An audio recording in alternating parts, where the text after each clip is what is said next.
দর্শক, অনুষ্ঠানের আজকের অতিথি মোহনা টেলিভিশনের senior news editor Shipon Haldar. Shipon, পত্রিকার চোখের দেশ অনুষ্ঠানে আপনাকে আমন্ত্রণ। আমরা দেখে নেব পত্রিকার শিরোনামগুলো, তারপরে আপনার সাথে আলোচনায় ফিরব। দর্শক, প্রথমে আমার হাতে রয়েছে দৈনিক প্রথম আলো। তাদের শিরোনাম, সংস্কারের পর অবাধ ও সুষ্ঠু নির্বাচন, কূটনীতিকদের প্রধান উপদেষ্টা। প্রাণ রক্ষায় ৬২৬ জনকে সেনানিবাসে আশ্রয় দেওয়া হয়, আইএসপির বিবৃতি। পদোন্নতি পদায়ন নিয়ে পুলিশের অস্থিরতা। এরপর রয়েছে দৈনিক ইত্তেফাক। তাদের শিরোনামেও সবকিছু ধ্বংস করে পালিয়েছেন শেখ হাসিনা, কূটনীতিকদের প্রথম ব্রিফিংয়ে বললেন ডক্টর ইউনূস। নির্বাচন কমিশনের দায়মুক্তির বৈধতা চ্যালেঞ্জ করে রিট, একগুচ্ছ ফুল হয়ে ক্লাসে ফিরল আহনাফ। দৈনিক সমকাল। তাদের শিরোনাম, ইসলামী ব্যাংকে এস আলমের ৭৫,০০০ কোটি টাকার ঋণ, শেখ হাসিনার বিরুদ্ধে নতুন ৬ মামলা। বাংলাদেশ প্রতিদিন। তাদের শিরোনাম, চারিদিকে লুটপাটের কাহিনী, বিদ্যুতে ১,০৬,০০০ কোটি টাকা ক্যাপাসিটি চার্জের নামে লুটপাট। চিকিৎসার জন্য যুক্তরাষ্ট্র যাচ্ছেন খালেদা জিয়া। দৈনিক যুগান্তর। তাদের শিরোনাম, সহপাঠীদের স্মরণ করে শিক্ষার্থীদের ক্লাস শুরু, ঢাকার স্কুলে উপস্থিতি কম। প্রয়োজনীয় সংস্কারের পর নির্বাচন করায় সরকারের লক্ষ্য। দেশ রূপান্তর। তাদের শিরোনাম, আয়নাঘরের সেই ১৫ কর্মকর্তা, ৫ খাতে সংস্কারের পর নির্বাচন। দৈনিক বণিক বার্তা। তাদের শিরোনাম, শেখ হাসিনার আমলে সম্পন্ন সব প্রকল্প ও চুক্তিসই বহাল থাকবে বিদ্যুৎ ও জ্বালানির। The daily star. তাদের শিরোনাম, ইলেকশন আফটার ভাইটাল রিফর্মস।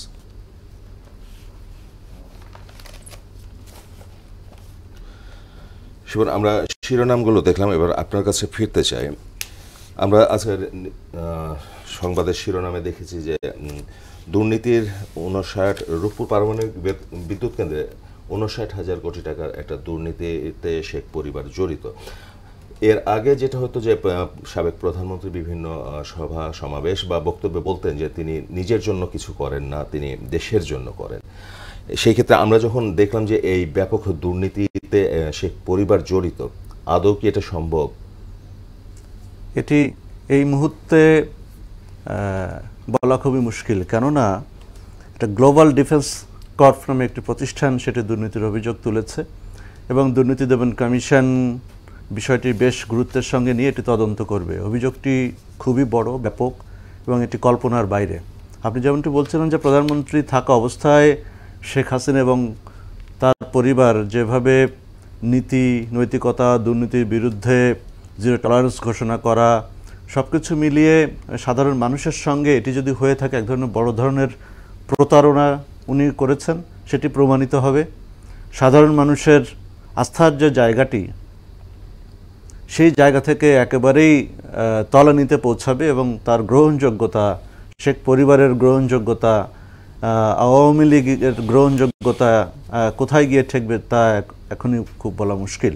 আপনি জানেন যে দেশের ইতিহাসে সবচেয়ে বড় পারমাণবিক বিদ্যুৎ প্রকল্প রূপপুর, এবং সেখানে ১,২৬৫ কোটি ডলারের এই প্রকল্প, এবং সেখানে ৫০০ কোটি ডলার অর্থাৎ ৫৯,০০০ কোটি টাকার যে দুর্নীতির অভিযোগ, সেখানে বলা হচ্ছে ২০১৩ সালে প্রধানমন্ত্রী যখন ভ্লাদিমির পুতিনের সঙ্গে বৈঠক করেছিলেন, তার সঙ্গে ছিলেন টিউলিপ সিদ্দিক, এবং তিনি এটি মধ্যস্থতা করেছেন, সাথে তার ছেলে জয়ও ছিলেন, এবং মালয়েশিয়ার একটি ব্যাংকের মাধ্যমে এই দুর্নীতিতে রোসাটম বাস্তবায়নকারী সংস্থা রাশিয়ার এই দুর্নীতির সুযোগ করে দিয়েছে, এবং ৩০% টিউলিপ, জয় এবং শেখ পরিবার, শেখ হাসিনা সহ অন্যরা এটা ভাগ বাটোয়ারা করেছেন। আমরা যদি এই পরিসংখ্যানগত দিক থেকে হিসাব করি যে ৫০০ কোটি ডলারের মধ্যে ৩০%, তার মানে হচ্ছে ১৫০ কোটি ডলার শেখ পরিবার তার ভাগ পেয়েছে।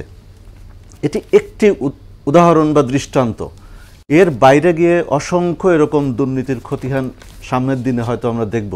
আমার কথাটি হচ্ছে, বাংলাদেশের মানুষের এক ধরনের স্বপ্নের বাস্তবায়ন হচ্ছিল রূপপুর পারমাণবিক কেন্দ্রে। বাংলাদেশে প্রথম এটি হবে কি হবে না, এটির সম্ভাব্যতা থেকে শুরু করে একজন সংশয় ছিল, এবং বাংলাদেশের বাস্তবতায় পারমাণবিক বিদ্যুৎ কেন্দ্র কতটা সহায়ক, আদৌ দরকার আছে কিনা, এটি জনগণের জন্য হুমকি স্বরূপ কিনা, অনেকগুলো বিষয় নিয়ে তখন পরিবেশবাদীরাও কিন্তু সোচ্চার মাঠে নেমেছিলেন। কিন্তু এই অবস্থার মধ্যে দিয়ে যখন একরোখা একটি নীতির মাধ্যমে এই প্রকল্পটি বাস্তবায়ন করা হলো, আপনি জানেন যে প্রথমে বালিশকাণ্ডের একটি ঘটনা ঘটেছিল 18-19-এর দিকে, এবং এই বালিশকাণ্ডে দুর্নীতি ছিল মাত্র, কিন্তু আমি যতটুকু জানি যে 31,30,00,000 টাকার মতো।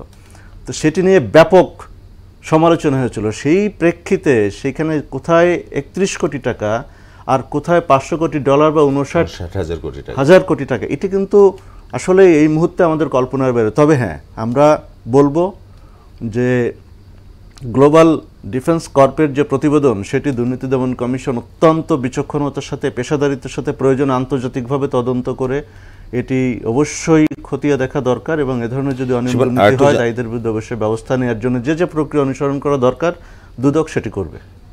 আর একটু জানতে চাচ্ছিলাম যে সাবেক প্রধানমন্ত্রী এবং তার পরিবার যদি এই দুর্নীতির অভিযোগে দোষী হয়, সেই ক্ষেত্রে কি শাস্তি নিশ্চিত হবে? বর্তমান যে অন্তর্বর্তীকালীন সরকার, সেই সরকার দেখেন গতকালকেও কিন্তু প্রধান উপদেষ্টা ডক্টর মোহাম্মদ ইউনূস বলেছেন যে আমরা নির্বাচনের দিকে এখনো মনোযোগী হতে চাই না, আমরা সংস্কারের দিকে মনোযোগী হতে চাই। তিনি 5টি সেক্টরে প্রথমে ঢেলে সাজানো পুনর্গঠন বা সংস্কারের কথা বলেছেন। সেই জায়গাতে প্রথমেই চলে আসছে নির্বাচন কমিশন, তারপর বিচার বিভাগ, গণমাধ্যম, জনপ্রশাসন এবং আইন শৃঙ্খলা রক্ষাকারী বাহিনী।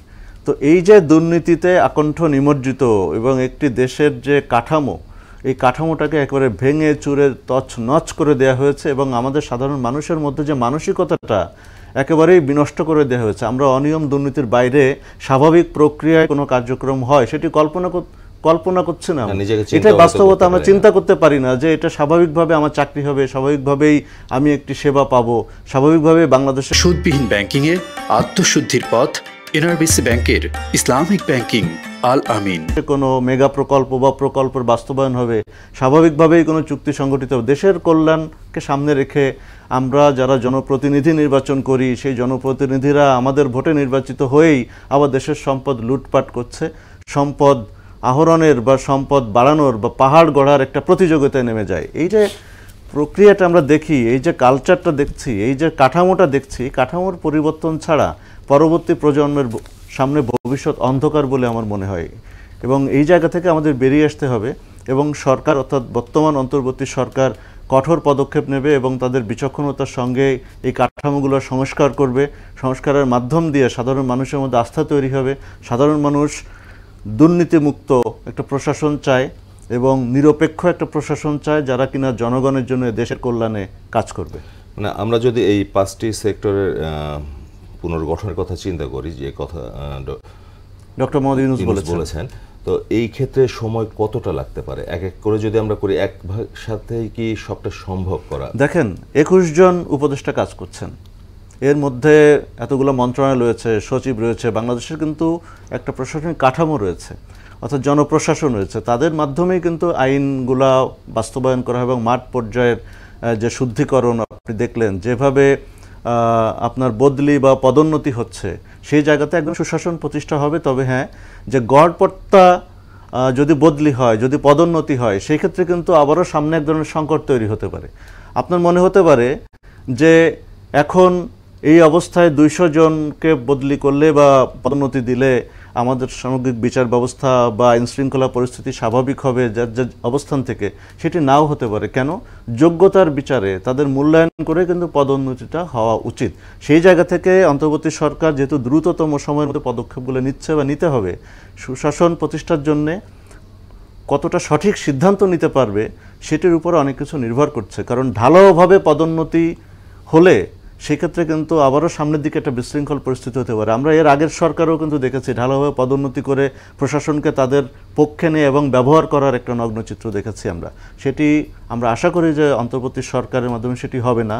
তাদের যে লক্ষ্য, যে নতুন বাংলাদেশ গড়ার, যে বৈষম্যহীন বাংলাদেশ গড়ার, যে কল্যাণকর বাংলাদেশ গড়ার, যে সাম্প্রদায়িক সম্প্রীতির বাংলাদেশ গড়ার, সেই বাংলাদেশ আমরা দেখব। এবং সেক্ষেত্রে অন্তর্বর্তী সরকারকে আপনার আমার সবাইকে সহযোগিতা করতে হবে এবং আমাদের মধ্যে থেকে পরিবর্তনটা আসতে হবে। সংস্কার কিন্তু বাইরে যেমনটা দরকার কাঠামোগত, ভেতরে আপনাকে আমাকেও কিন্তু পরিবর্তিত হতে হবে। আমাদের দৃষ্টিভঙ্গির পরিবর্তনটা খুব জরুরি। আমরা অনিয়ম করব না, দুর্নীতি করব না, অনিয়ম দুর্নীতিকে প্রশ্রয় দিব না, এবং এই ধরনের প্রস্তাবনা থাকলে বা আসলে সেটা সংশ্লিষ্ট কর্তৃপক্ষকে জানানো, সংশ্লিষ্ট ব্যক্তিকে জানানো, যারা কিনা এর বিরুদ্ধে ব্যবস্থা নিতে পারবে। শিবন, আরেকটা জানতে চাচ্ছিলাম, প্রয়োজনীয় সংস্কারের পর নির্বাচন, ছোট্ট করে একটু জানতে চাচ্ছি, এই নির্বাচন কি 90 দিনের মধ্যে অথবা 180 দিনের মধ্যে সম্ভব কিনা? দেখেন, অন্তর্বর্তী সরকারের নিয়ম অনুসারে 90 দিনের মধ্যে নির্বাচনের ব্যবস্থা করাটা দরকার, কিন্তু একটি বিষয় বারবার চলে আসছে যে এখন অন্তর্বর্তীকালীন সরকারের কাছে আপনি কি চান, প্রত্যাশা কি? প্রত্যাশাটা যদি আপনার হয় এখনই একটি সুষ্ঠু, গ্রহণযোগ্য, নিরপেক্ষ এবং অংশগ্রহণমূলক নির্বাচন দিতে হবে, সেই প্রক্রিয়াটা কিন্তু পরবর্তীতে হবে। কেননা আপনি দেখেছেন যে সংস্কারের জন্য নির্বাচন কমিশন সংস্কারটা খুবই জরুরি। নির্বাচন কমিশনকে ব্যবহার করা হয়েছে এবং 20%, 18%, 25%, কোথাও কোথাও 30% ভোটের মাধ্যমে, অর্থাৎ ভোটারবিহীন একটি নির্বাচন অনুষ্ঠানের মাধ্যমে একবার সরকারকে নির্বাচিত করা হয়েছে এবং তারা ক্ষমতায় ছিল।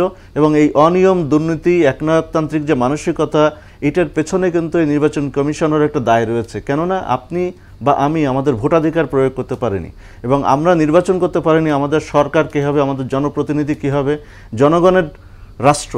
সুতরাং জনগণের সিদ্ধান্তের প্রতিফলন এখন পর্যন্ত ছিল না। সুতরাং সেই সুযোগ যদি আমি, আপনি বা আমরা জনগণরা পাই, আমাদের মাধ্যমেই কিন্তু দেশের কল্যাণ সম্ভব। রাষ্ট্র নিজে পরিচালিত হয় না।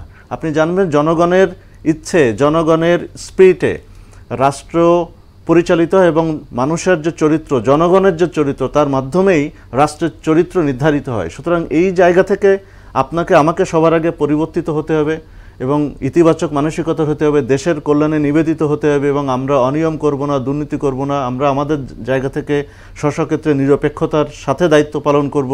এই জায়গাগুলো যদি আমরা সুনিশ্চিত করতে পারি এবং পাশাপাশি রাষ্ট্র কাঠামো যদি তদবিরবিহীনভাবে, দুর্নীতিমুক্তভাবে, পেশাদারিত্বের সঙ্গে তাদের দায়িত্ব পালন করতে পারে, তাহলে একটু সুন্দর বাংলাদেশের স্বপ্ন আমরা দেখতেই পারি।